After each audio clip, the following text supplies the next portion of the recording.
దావకాలు ఎందుకు పెట్టిండ్రు ఒకట ఇంకోటనా ఇలా తెలంగాణ అంతా ఆర్టీసీ వాళ్ళు ఫోర్ ఫ్రంట్లు ఉంటే తెలంగాణ బొత్స సత్యనారాయణ మంచిగా పిలిచిండు మేము మొత్తం ప్రభుత్వ పరం చేస్తాం సకల జన మా తెలంగాణ మాకు రావాలి మా తెలంగాణ మీద మేము ఏమనుకుంటున్నాం మేము మా తెలంగాణ బంగారం వెళ్తుంది ఇట్లా మా బంగారం గిన్నెలతో తోముకుంటాం మేము బంగారం అన్నం వండుకుంటాం మేము బంగారు గంటలతో కలుపుకుంటామని చెప్పారు పోయినోడేమో బ్రోకర్ గాడు ఆయన సీఎం ఈసారి ఏమో లోఫర్ గాడు సీఎం అయ్యాడు వచ్చేటోడు ఎసొంటోడు సీఎం ఇవాళ ప్రైవేట్ దవాఖాన గవర్నమెంట్ దవాఖాన అంటే వీళ్ళదే అనుకుందాం రేవంత్ రెడ్డి సొంత దవాఖాన అనుకుందాం ఈ దవాఖాన ఎవరిదానా అపోలో ప్రైవేట్ అంటే పైసలు కడుతున్నా పై నీ ట్రీట్మెంట్కు నేను పైసలు కడుతున్నా నా ఆరోగ్య భద్రత ఇచ్చిండు రేవంత్ రెడ్డి గారు పుణ్యాత్ముడు మంత్రి ఉన్నాడు పొన్నం ప్రభాకర్ గారు పొన్నం ప్రభాకర్ కాదు ఇప్పుడు పొన్నం ప్రభాకర్ రావు గౌడు కాదు ఇప్పుడు పొన్నం ప్రభాకర్ గారు Ponnam Prabhakar Rao Ponnam Prabhakar Reddy Ponnam Prabhakar Chowdary is become very big తెలుసు అలా ఇది నాట్ ఏ ఆర్డినరీ మ్యాన్ అరే నాట్ ఏ ఆర్డినరీ మ్యాన్ ఆయన కాదు ఇప్పుడు ఎవరు కాదు భూమి మీద అసలు ఎవరు అంత లేరు అసలు మేము కష్టపడితే కాంగ్రెస్ వచ్చింది మరి మేమేమో తెలుసా అన్నట్టు అరే ఇవాళ వాళ్ళు ఆఫర్ ఇచ్చి మేము మీ నౌకర్లు మొత్తం నేను చేస్తామంటే మా తెలంగాణ వస్తే చేసుకుంటా అన్నారు ఇవాళ ఆర్టీసీ ఉంటే ఇవాళ మెయింటైన్ చేయాలని తెలుసా అన్న వీళ్ళు ధర్నా చేయాలని వాళ్ళు చూసిన వాళ్ళకి అర్థమైతే లేదు ఇది ఆర్టీసీ మొత్తం మెగా కృష్ణారెడ్డి గారికి అప్పచెప్దామని చూసిండు ఇవాళ ఎలక్ట్రికల్ బస్సులు బ్రహ్మాండంగా తిరుగుతున్నాయి అర్థమైందా ఆంధ్రోడు దోసుకపోతున్నా అనుకున్నారు దోసిపోవడం అవసరం లేనా వీళ్ళు బ్రహ్మాండంగా ఇట్లా దోచి పెడుతుర్రు ఇట్లా రెండు చేతులకి వెళ్ళి దోచి పెడుతున్నారు దోచుకునే అవసరం లేదు ఇవాళ అర్థమైందా ఇవాళ ప్రైవేట్ శంకర్ గౌడ్ ఇప్పుడు దీనికి కారణం ఎవరని మీరు అనుకుంటున్నారు బాధ్యత cold blood murder by the Telangana government వాళ్ళు 40 రోజుల క్రితమే వాళ్ళు నోటీస్ ఇచ్చిండ్రు ముందు వచ్చి పిలిచి మాట్లాడతామని చెప్పిండ్రు అన్న ఫస్ట్ ఎప్పుడైతే తెలంగాణ వచ్చిందో అక్కడికి వెళ్ళి మొదలైంది దీని ఆస్తులు ప్రాపర్టీస్ వేల కోట్ల ప్రాపర్టీస్ ఈరోజు మొత్తం దొంగలకు లీజ్కి ఇచ్చింది 90లో లీజ్కి ఎందుకు ఇవ్వాలన్నా ఆర్టీసీ కళ్యాణ మండపం కట్టింది ఆర్టీసీ ఐమాక్స్ కాంప్లెక్స్ వాళ్ళే కట్టి కిరాయికి ఇవ్వచ్చు కదా వీళ్ళు ఎందుకు ఇవ్వాలి అదే లీజ్కు వీళ్ళు 40-60 ప్రకారం వీళ్ళే తీసుకోవచ్చు కదా ఎందుకు తీసుకోవాలి ఇదంతా మెల్లమెల్లగా దోపిడీ చేసి వైండప్ చేయాలని ప్లాన్ అన్న ఇవాళ శంకర్ గౌడ్ ఏదైతే ఆత్మహత్య చేసుకున్నాయన కారణాలు వాళ్ళు అనుకుంటారు ఈ ధర్నా కానీ మాతోని వీళ్ళ ఈ ఆర్టీసీ ఎంప్లాయీస్ ట్రాప్లో పడ్డారు వీళ్ళు ధర్నాకు పోవాలని వాళ్ళు చూసిండ్రు ధర్నాకు పోయిండ్రు కాబట్టి మాకు ఏం చేయాలని తెలవక మేము ప్రైవేట్ ఎంప్లాయీస్ని తీసుకున్నామంటారు నడిపిస్తారు ఎవరు వస్తారు మొత్తం మేఘా వాళ్ళే మేలోళ్ళే ఇవాళ తెలంగాణ ఇప్పుడు నడుస్తుంది అన్ని ఛత్తీస్గఢ్ మధ్యప్రదేశ్ నుంచి కూడా డ్రైవర్లు వచ్చారట ఇక్కడికి మంత్రి పేషెంట్ ఉంటాను గేట్లు తెరవమంటే తెరుస్తలేరు మంత్రి గారు వస్తారని అలా నేను కాదు అందరం పోతాం మేము చెప్పాను ఇప్పుడు ఈ ఆర్టీసీని మేము బతికిస్తున్నాము 32 డిమాండ్లలో 29కి మేము మాకు ఓకే అని అంటుండు కదా విలీనం ఒకటి యూనియన్లు ఒకటే మాకు కొంచెం ఇబ్బందిగా ఉంది అంటుండు మళ్ళా యూనియన్లు పెట్టడము పునరుద్ధరించడము విలీన ప్రక్రియ అన్న 2 అంశాల దగ్గరనే మాకు ఇబ్బంది ఉన్నది మిగతా అన్నిటికీ మేము సానుకూలంగానే ఉన్నాం అంటాడు దేనికి సానుకూలంగా దేనికి ఉండాలి అసలు వాళ్ళు ధర్నాకి ఎందుకు దిగాలి ఈరోజు పొన్నం ప్రభాకర్ గౌడ్ గారు ఉన్నాక శంకర్ గౌడ్ గారు ఎందుకు ఆత్మహత్య చేసుకోవాలి పొన్నం ప్రభాకర్ గౌడ్ గారు ఉన్న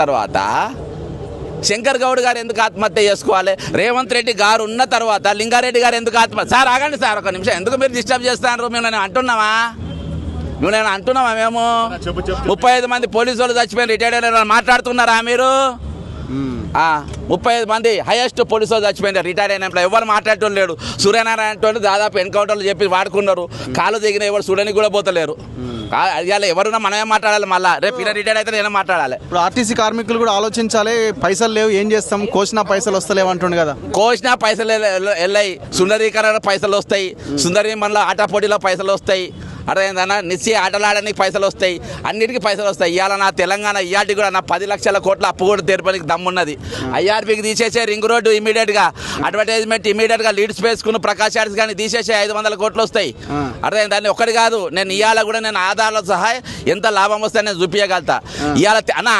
ఆర్టీసీ కాపాడగలుగుతా అన్న ఆర్టీసీకి నువ్వేమో పైసలు ఇవ్వాల్సిన అవసరం లేదు నువ్వు ఆర్టీసీని ప్రైవేట్ పరం చేయాల్సిన అవసరం లేదు ఆర్టీసీని మీరు దోపిడీ చేసి బంద్ చేయి అదే బాగుపడుతుంది అదే దాన్ని ప్రాపర్టీ చేయాలన్నా ఇవాళ 1000 కోట్ల ప్రాపర్టీలు నువ్వు ఆర్మూర్లో చూడు ఎంత పెద్ద కాంప్లెక్స్ ఏమని జాగాది ఆర్టీసీ 90 ఏళ్ళ లీజ్ ఎట్టిస్తావు వరంగల్కి పో ఎవరికి ఇచ్చినావు ఈ విధంగా గత ప్రభుత్వంకి వెళ్ళి ఇవాళ దాకా దోచుకునే పరిస్థితి వచ్చింది. ఇవాళ నా బాధ ఏంటంటే నా తెలంగాణ వచ్చిన తర్వాత ఇవాళ ఆత్మహత్య చేసుకునే పరిస్థితి ఎందుకు వస్తుంది?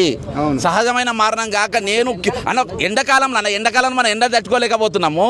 అటువంటి టైంలో మనం మీద పెట్రోల్ పోసుకొని కాలబెట్టుకునే పరిస్థితి వచ్చిందనంటే ఏందన్నట్టు ఇది అదే ఏందన్నా దేనికోసం చేస్తున్నాం ఈరోజు ఇక్కడికి తీసుకొచ్చి ఎందుకు పెట్టాలి? నా నిమ్స్ దవాఖాన లేదా? నిమ్స్ దవాఖాన మీద నమ్మకం లేదా మీకు? గాంధీ దవాఖాన మీద నమ్మకం లేదా? ఉస్మానియా దవాఖాన మీద నమ్మకం లేదా? అపోలోకి ఎందుకు తీసుకురావాలి? ఇవాళ కాంచన్ బాగ్ ఎందుకు తీసుకురావాలి? ఇక్కడ ఎవరు రావద్దా? ఉద్యమాలను అనగదొక్కుతారా? ఇదా పద్ధతి? ఇదా ఇది? ఇవాళ నేను కోడి తెచ్చుకున్న తెలంగాణ నవ్వులపాలు చేసినావు నువ్వు నా నవ్వులపాలు చేసినావు.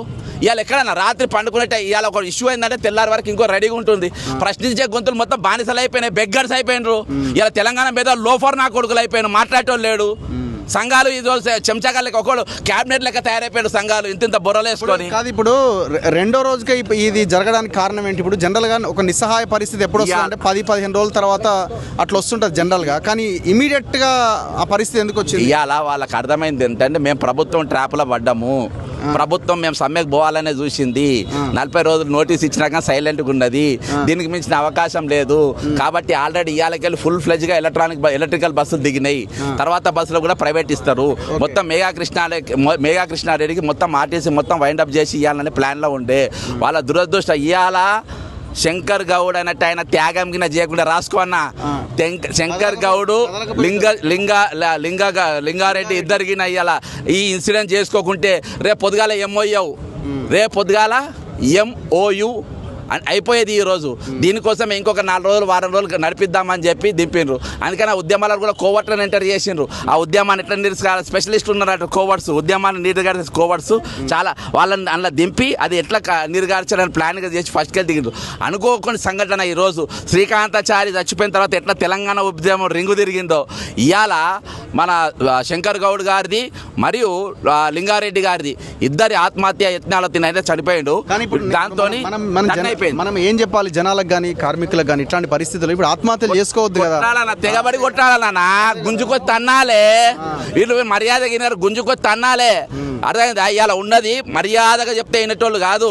మర్యాదగా అరే నువ్వు ఉన్నది దాకా పాతోడు దొంగ అని అంటున్నావు, నువ్వు మంచిగా చేయరాదు పై మేము లేకుండా నీ పవర్ ఎక్కడిది?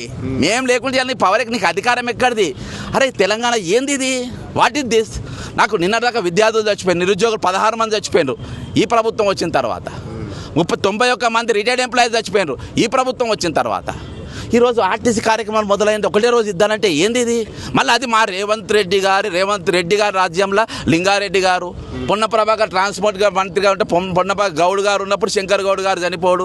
ఏంది గవర్నమెంట్ సిగ్గు శరాలేమని ఉన్నాయా నీకు? ఇప్పుడు రెచ్చగొడుతున్నారు అన్నది కూడా ఒకటి వినబడుతున్నది కదా, ఒక మంత్రి అంటుండు వెంకటరెడ్డి ఎవరు అన్నట్టున్నారు. రెచ్చగొట్టే అనేది అంతా నేను వెంకటరెడ్డి గారు రెచ్చగొట్టు తిరగాలి రాబాయి, నువ్వు బట్టలు వేసుకొని కాలా తిరిగాను. నేను వెంకటరెడ్డి గారిని దాంతో నువ్వు ఏ కేసు పెట్టుకుంటే పెట్టుకో, చెతకోటి కేసులలో బోడి కేసు నాకేం పెద్ద ఫరక్ పడది.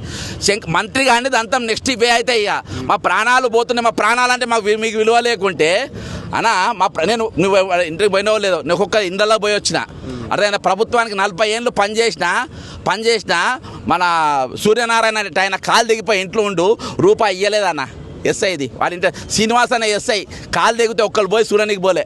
మూర్తి అని ఎస్ఐ ఈరోజు ఆపరేషన్ కానీ 40 లక్షలు రావాలి, ప్రభుత్వం దగ్గర రూపాయి ఇయ్యలే. వాళ్ళు ఇళ్ళలో పోయి మీరు పోయి చూసిందా? వాళ్ళ ఇళ్ళలో నీ పోలీస్ సంఘం పోయి చూసిందా? మీ ప్రభుత్వ ఉద్యోగుల సంఘం చూసిందా? మీరు ఏ సంఘం పోయి చూసిండ్రు పోయాలా? ఎవరు పోయి మాట్లాడింది ఈరోజు?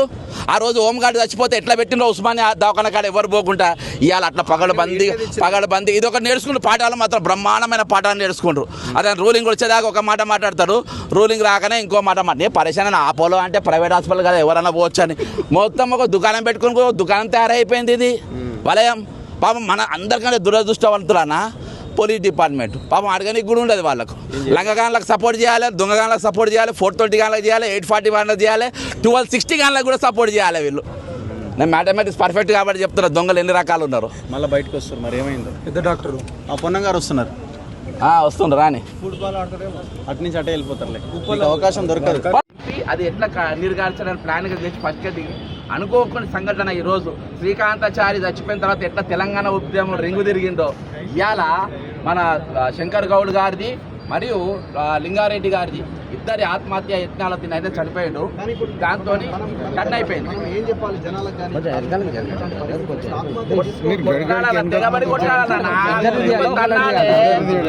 మర్యాద గినారు గుంజుకొని తన్నాలే. అర్థమైంది. ఇవాళ ఉన్నది మర్యాదగా చెప్తే అయినట్టు కాదు. మర్యాదగా అరే నువ్వు ఉన్నది దాకా పాతోడు దొంగని అంటుంది. ఈరోజు పిచ్చగాళ్ళు తప్ప అందరూ అంతగా ఉంటారు. కాంగ్రెస్లో ఉన్నప్పుడు మేధావులు అంటే బయటికి రావాలి. వచ్చినోడే మేధావి.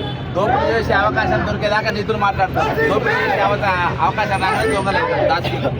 ఇది పరిస్థితి. ఏది ఏమైనప్పటికీ ఈరోజు శంకర్ గౌడ్ ఒక మరణం అనేది ఈరోజు కనువిప్పు కావాలి. దయచేసి నేను పులివెన దండం పెట్టి చెప్తున్నా, తెలంగాణ సమాజంలో మీరు ఎవరు ఆత్మహత్య చేసుకుంటారు, కొట్టాడదాం, ఫైటింగ్ చేద్దాం. ఇది పద్ధతి కాదు. లింగారెడ్డి గారిది కూడా అక్కడికే ఆగిపోవాలి. ఆయన మంచిగా కావాలని కోరుకుంటున్నాను. ఆత్మహత్య చేసుకోకని మనం కొట్టాడాల్సిన అవసరం ఉంది. వచ్చే తరం ఉంది. తరాలకు మనం మంచి ఫలాలు అందించాలి. బాధ్యత ఈరోజు మన పైన ఉన్నది. ఈ త్యాగాలకు పుట్టినటువంటి ఇల్లు ఎంతో మంది ఈ గడ్డ ఈ నేల మీద అది అత్యధిక మర్డర్స్ ఇవ్వాలి. అవన్నీ ప్రభుత్వం మర్డర్స్. ఈరోజు అత్యధిక మర్డర్స్ టీచర్లు దాదాపు 40 మంది చనిపోయిన మాట్లాడేటోళ్ళు లేరు. ఓవరాల్గా నా దగ్గర లెక్క ప్రకారం 91 మంది రిటైర్డ్ చచ్చిపోతే మాట్లాడేటోళ్ళు. దీనికోసమనే తెలంగాణ తెచ్చుకుంది. 1200 మంది చచ్చిపోయింది దీనికోసమా? శ్రీకాంతాచారి చనిపోయిన తర్వాత తెలంగాణ ఉద్యమం ఏ విధంగా ఉవ్వెత్తులు ఎత్తిండ్రో ఈరోజు శంకర్ గౌడ్ గారి మరణం తర్వాత ఈ తెలంగాణలో ఇప్పటికైనా తెలంగాణ సమాజమా మేలుకో, తెలంగాణ సమాజమా కళ్ళు మూసుకో. లేకుంటే తెలంగాణ సంస్థలు అమ్ముకుంటారు. ఈరోజు ప్రైవేట్ పరం చేసుకుంటారు. మనం ఆందోళన దోచుకపోతున్నామని నిలగొట్టాం. దోచుకుపోయే అవసరం వాళ్ళే లేదు. వాళ్ళ మధ్య బ్రహ్మాండ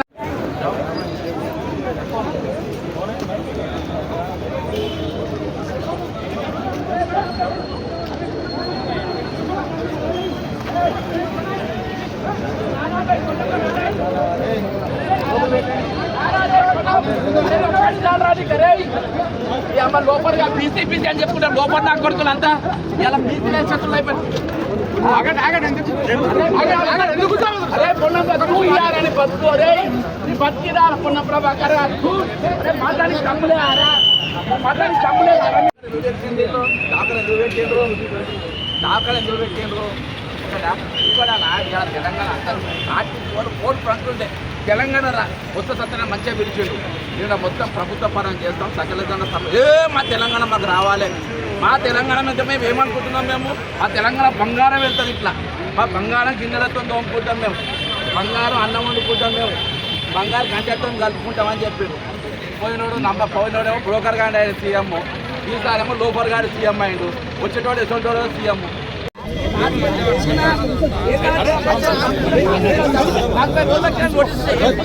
బయటికి రండి.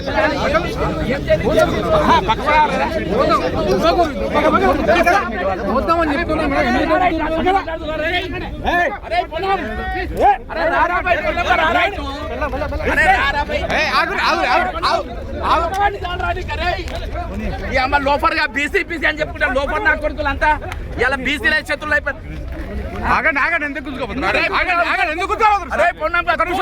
బతుకు అరే నీ బతికిరా పొన్న ప్రభాకర్.